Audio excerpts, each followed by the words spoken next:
కోపం తగ్గడానికి 10 అంకెలు లెక్కబెట్టడం లేదా వేరే వేరే చిట్కాలతో కోపాన్ని అదుపు చేసుకోవడం అనేవి మనం చాలాసార్లు విన్నాము. కానీ ఆవేశం వచ్చినప్పుడు చాలాసార్లు మన మెదడు పనిచేయదు. అలాంటప్పుడు అంకెలెక్కడ లెక్కబెడతాను చెప్పండి? నిజంగా కోపాన్ని అదుపు చేసుకోవాలి అని మనం అనుకుంటే అది రావడానికి కారణం ఏంటి అనేది మనం ముందు గుర్తించాలి. సమస్య మూలాన్ని గుర్తిస్తే దానికి తగ్గ పరిష్కారం మనకి దొరుకుతుంది. గుర్తుంచుకోండి, మన జీవితం మారాలి అంటే ముందు మన జీవిత విధానం మారాలి. నా దృష్టిలో కోపం రావడానికి 5 కారణాలు ఉన్నాయి. 1. నేను మాత్రమే కరెక్ట్ అని మీరు నమ్మినప్పుడు. 2. పొగరు, గర్వం ఎక్కువ ఉండి అందరూ నా మాట వినాలి అనే గుణం ఉన్నప్పుడు. 3. వేరే వాళ్ళు మీ మైండ్ చదివి మీకు కావలసినవి మీకోసం చేసి పెట్టాలి అని మీరు కోరుకుంటున్నప్పుడు. 4. మిమ్మల్ని ఎవరైనా ఏదైనా పనిలో తొందర పెడుతున్నప్పుడు. 5. మీకు ఆరోగ్యం బాగులేనప్పుడు, ఇబ్బంది పడుతున్నప్పుడు. ఇప్పుడు ఈ ఒక్కొక్క దాని కారణాలు, వాటి పరిష్కారాలు మనం చూద్దాం.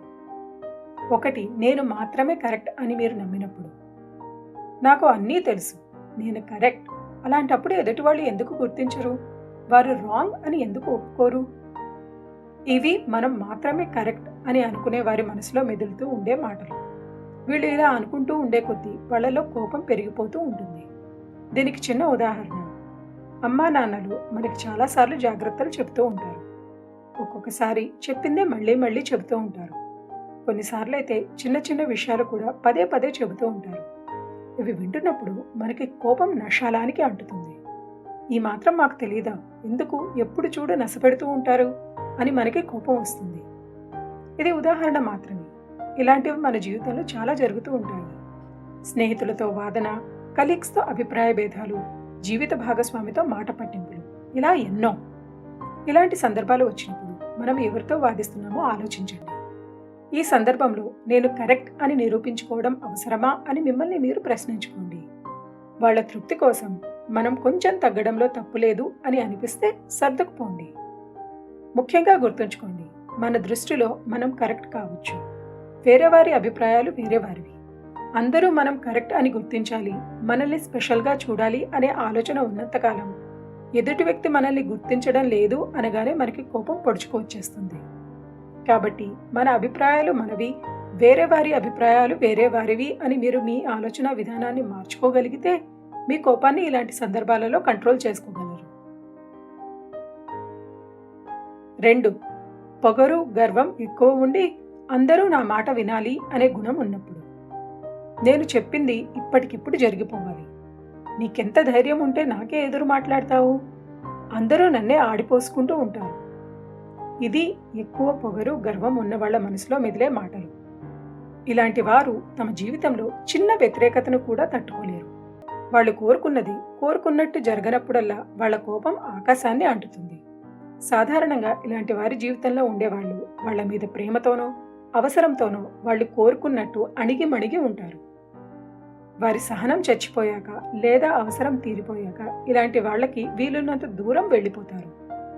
ఈ పొగరు ఉన్న వారికి మాత్రం తాము చేసే తప్పు ఎప్పటికీ అర్థం కాదు. ఇలాంటి వారిలో చాలా తక్కువ మంది మాత్రమే తప్పు తమలో ఉంది అని గుర్తిస్తారు. మిగిలిన వారు మాత్రం తప్పంతా తమ చుట్టుపక్కల వారిదే అని గట్టిగా నమ్ముతారు. దీనికి చిన్న ఉదాహరణ, రాజకీయ నాయకులు గవర్నమెంట్ ఎంప్లాయీస్ మీద చేయి చేసుకోవడం, రుబాబు చేయడం. ఇది ఒక ఉదాహరణ మాత్రమే. ఇలాంటి గుణం రాజకీయ నాయకులలో మాత్రమే ఉండదు.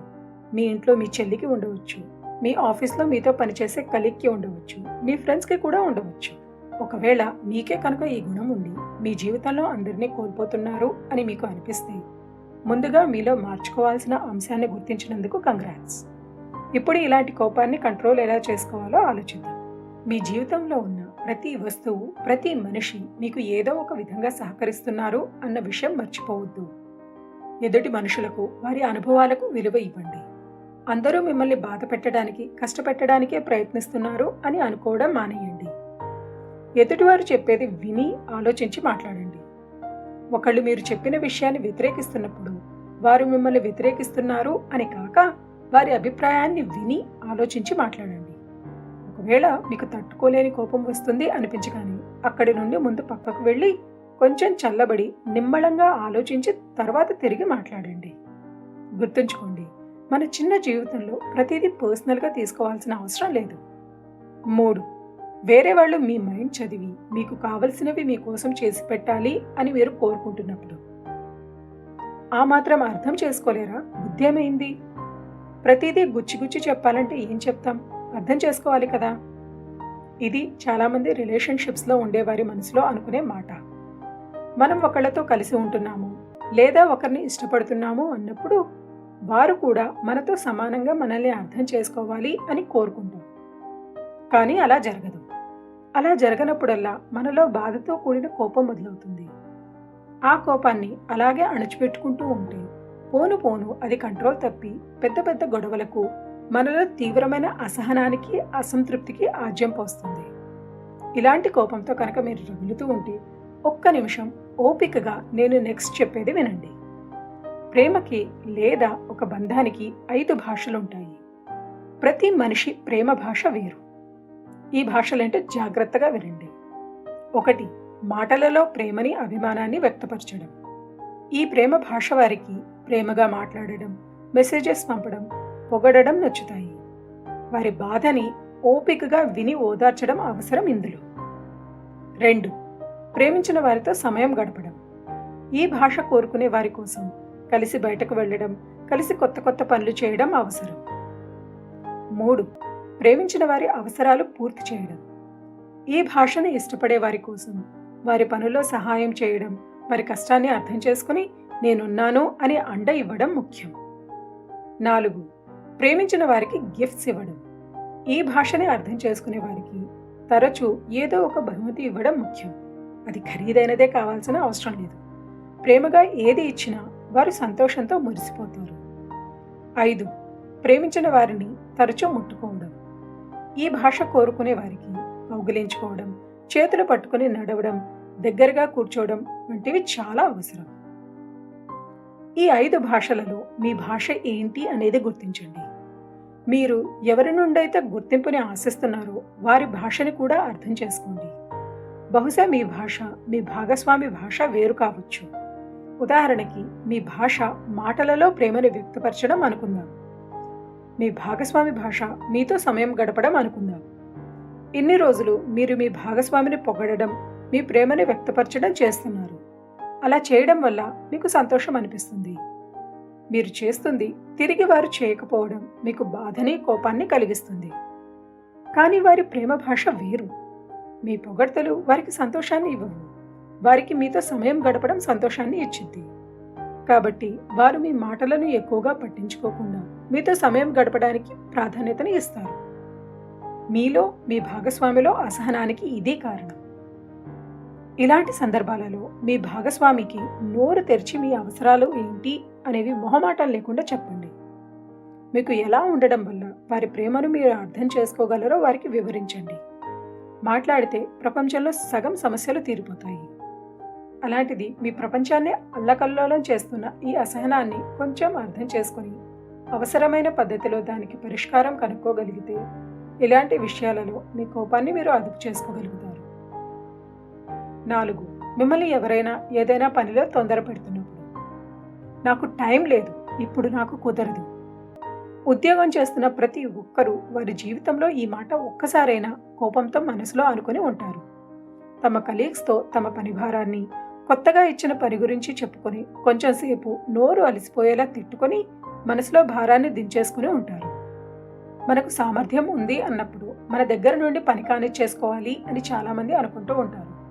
అలా అనుకుని మన దగ్గరకు ఎవరైనా వచ్చిన ప్రతిసారి మనం కోపం తెచ్చుకుంటూ ఉంటే మన మనశ్శాంతి నాశనం అవుతుంది.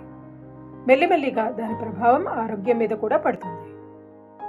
ఇలాంటి పరిస్థితులలో మిమ్మల్ని తొందర పెట్టే వారికి ముందు దృఢంగా చెప్పండి. మీ పనుల ఒత్తిడిని ఒకసారి చెక్ చేసి వారు చెప్పిన పని ఏ టైంకి మీరు చేయగలరో వారికి తెలియజేస్తాము అని. మీ మనసుని స్థిరపరచుకొని మీ పనులను ప్లాన్ చేసుకుని వాటిని అవసరానికి తగినట్టు పూర్తి చేయండి. ఉదాహరణకి మీ ఆఫీస్లో మీ కలీగ్ ఒక రిపోర్ట్ అర్జెంట్గా కావాలి అని సడన్గా మీ దగ్గరకు వచ్చి అడిగారు. ఆ పనికి మీకు గంట సమయం పడుతుంది. అప్పటికే మీరు ఆల్రెడీ వేరే పని మధ్యలో ఉన్నారు. ఇక్కడ మీరు కోపం తెచ్చుకుని మనసులో వాళ్ళని తిట్టుకుంటూ ఆ పని పూర్తి చేసి ఇవ్వవచ్చు. లేదా ఆ వ్యక్తితో మరియు మీ బాస్తో మాట్లాడి ఆ రిపోర్ట్ అవసరాన్ని, మీ పని భారాన్ని అంచనా వేసి మీరు ఎప్పటిలోపు ఆ రిపోర్ట్ వారికి ఇవ్వగలరో వారికి చెప్పి మీ పని మీరు ప్రశాంతంగా చేసుకోవచ్చు. భవిష్యత్తులో మీ ద్వారా పని చేయించుకోవాలి అని వచ్చేవారికి అర్థమయ్యేలా ముందే చెప్పేయండి. మీకు ఒక పని కేటాయించే ముందు కొంచెం సమయాన్ని దృష్టిలో పెట్టుకుని చేయమని. అత్యంత అవసరమైన పనులు వేరే వారు మనకు చెప్పకపోయినా మనం గుర్తించి చేసేస్తాం. కానీ వేరే వారి ఆలస్యాన్ని కవర్ చేయడానికి మనల్ని తొందర పెట్టడం కరెక్ట్ కాదు అని వారికి వివరించండి. అవసరమైతే ఇలాంటి విషయాలలో మీ బాస్ సహాయాన్ని తీసుకోండి. మీరు కోపం తెచ్చుకున్నంత మాత్రాన సమస్య తీరదు. సమస్య తీరాలి అన్నప్పుడు పైన చెప్పిన పద్ధతులు ఉపయోగించండి. 5. మీకు ఆరోగ్యం బాగలేనప్పుడు, ఇబ్బంది పడుతున్నప్పుడు. నాకు అసలే బాలేదు, ఎందుకు నన్ను విసిగిస్తున్నారు? ఇది మనకు ఆరోగ్యం బాలేనప్పుడు మనల్ని ఎవరైనా కదిలిస్తే వచ్చే కోపం. లేదా మన నొప్పిని ఎదుటివారు గుర్తించడం లేదు అని మనం అనుకున్నప్పుడు వచ్చే కోపం. మామూలుగా మనకి కోపం రాని సందర్భాలలో కూడా ఆరోగ్యం బాలేనప్పుడు మనకి కోపం వచ్చేస్తుంది. ఎవరైనా మనల్ని అన్నం తినమని అన్నా కూడా మనకి కోపం వచ్చేస్తుంది. ఇది అన్నిటికంటే ఇబ్బందికరమైన కోపం. ఎందుకంటే ఈ సమయంలో వచ్చే కోపం మనం బలహీనంగా ఉన్నాము అని మన మీద మనకి వచ్చే కోపం. మనం ఒకళ్ళ మీద ఆధారపడుతున్నాము అని వచ్చే కోపం. ఉదాహరణకి వయసు పెద్దబడుతున్న కొద్దీ పెద్దవారికి మన సహాయం అవసరం అవుతుంది. కానీ కొంతమంది ప్రతి చిన్న విషయానికి విసుక్కుంటూ ఉంటారు. సహాయం చేస్తున్న వారిని కూడా కోపంగా చిన్నబుచ్చుతూ ఉంటారు. ఇలాంటి కోపంతో వారి ఆరోగ్యం మరింత చెడిపోవడమే కాక ఆ సమయంలో వారికి సహాయం చేసేవారి మనసు కూడా విరిగిపోతుంది.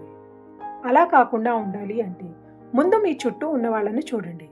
నిజంగా చూడండి. ప్రపంచంలో నాకంటూ ఒకరు ఉంటే బాగుంటుంది అని ఏడ్చేవాళ్ళు చాలామంది ఉన్నారు.